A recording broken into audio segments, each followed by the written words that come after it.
What's going on, guys? Stefan here with you, S&E's Garage. Behind us we have our 2005 GX470 with our newest purchase for the vehicle installed on them. We have our new wheels here, and we're just going to explain to you guys how to properly fit a set of 33-inch tires on your GX470. We're going to go over everything with you, everything we have to do here in order to make these fit correctly, because you'll see here we are about to rub when we turn the wheels. So we're just going to go over some of the things that we're going to have to do, and then we're going to go ahead and do it.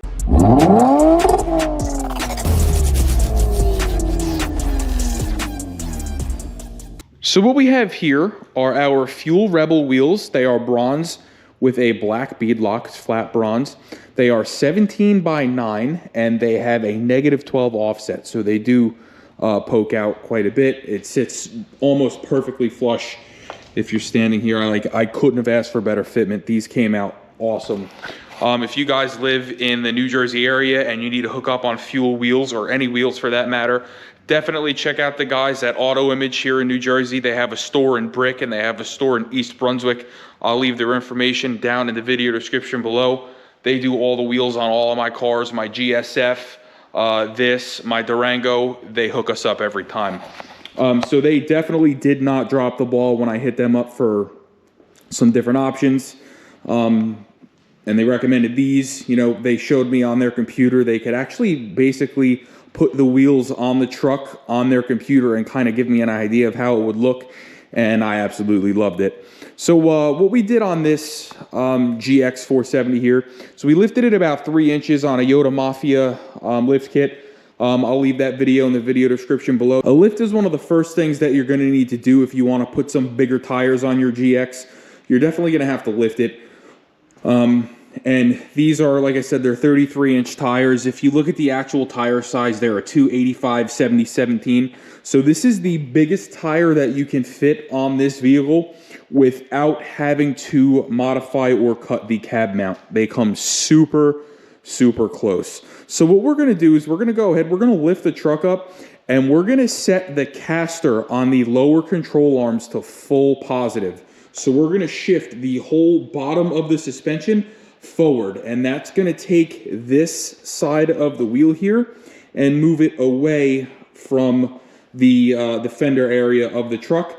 That way all of the trimming that we have to do is up here on this stupid plastic fender liner that really doesn't matter much. So let's go ahead, let's get the car up in the air. Let's go ahead and I'm going to show you exactly how to do that, and then from there we'll make whatever necessary trimmings we need to make everything here work correctly. Now, in order to do this by setting your lower control arms to full positive caster, you are going to need an adjustable upper control arm. We went with the SPC units here. I actually still have the box over here. If I can find these on Amazon, I'll leave them in the video description below. They are going to be part number 25480. They are for a 4Runner, FJ Cruiser, and obviously you see them here on a GX470, so they'll work. And this video will also apply to if you do own a 4Runner or Tacoma or something like that. Your cab mount should be in the same spot, and you should have just about the same dimensions going on here as this. So let's go up, let's show you how to set your lower caster and take it from there.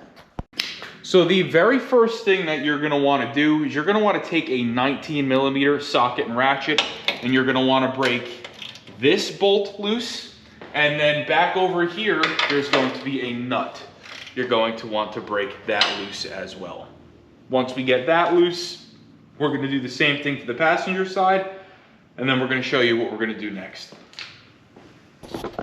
Up next, you're going to take a 26mm and you're going to slide it over the 19 that we just loosened, and you're going to adjust these cams as follows.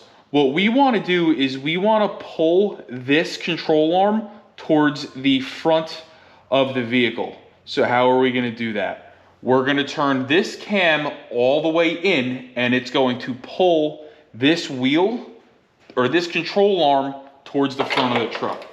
So we're going to take this and we're going to spin it this way. like so. So you'll see what that did is that moved this whole control arm in towards the center of the truck. Now we're gonna do the opposite over here on this side. We're gonna want this to push the control arm also, again, towards the front of the vehicle.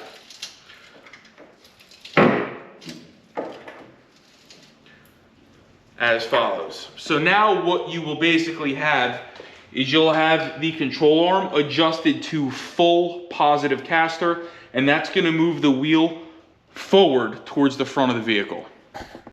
So now what we can go ahead and do is take our 19mm jam nuts that we just loosened earlier in the video, and we can tighten them back up.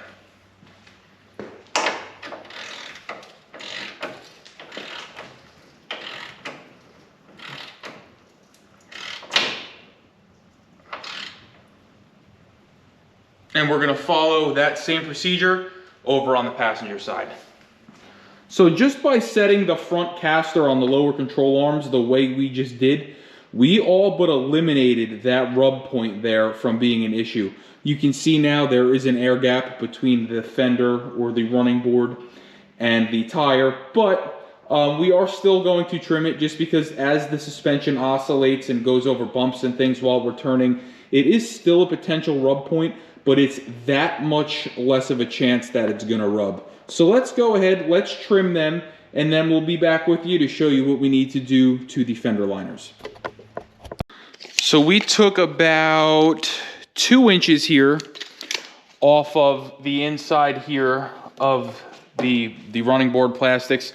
I did it with a little angle grinder, made the cuts nice and clean, and what you'll see now, I mean, there's no load on the truck, so it's going to be kind of hard to see it from here. But when I turn this wheel full lock, if you eye this spot here, which is the widest part of the rim, up with that running board, it's not going to hit. Now, we do the same thing over here.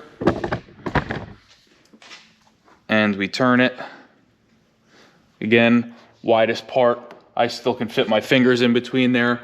It is not gonna rub either. Now, I'm not sure what happened here with this running board because it's sitting a little bit differently than the one on the other side. I did have to trim a little bit more off of this one, but I guess it is what it is. Used truck, you know, something probably hit this running board and, you know, messed it up a little bit, but we got it trimmed to the point now where it is not gonna rub.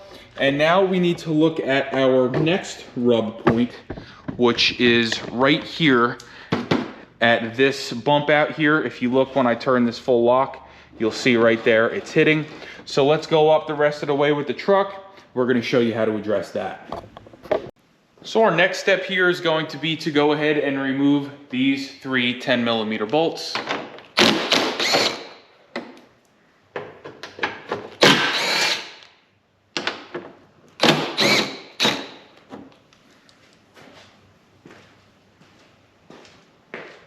And we're going to set them aside.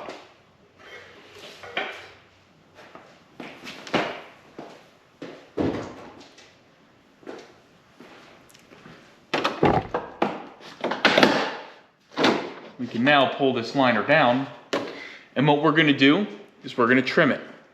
And then we're going to make some new holes here for all of these pieces here to line up. And we're going to basically reinstall them, and it's going to pull the liner towards the front of the truck. So this right here is roughly what we've gone ahead and trimmed off of that front fender liner.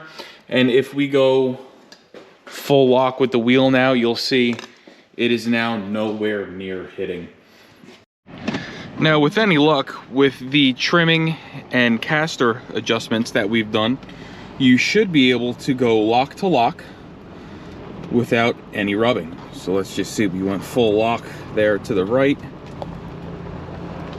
Let's go for a lap here in the driveway.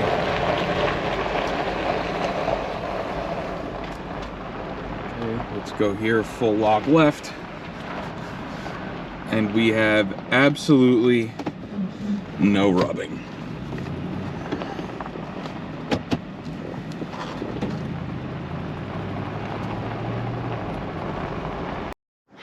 And now you can enjoy your GX470 or your Toyota 4Runner with some nice big 33-inch or larger tires with no rubbing. We didn't have to do any crazy modifying. We just did a little bit of trimming, moved some stuff forward, and we reset our caster and everything's good.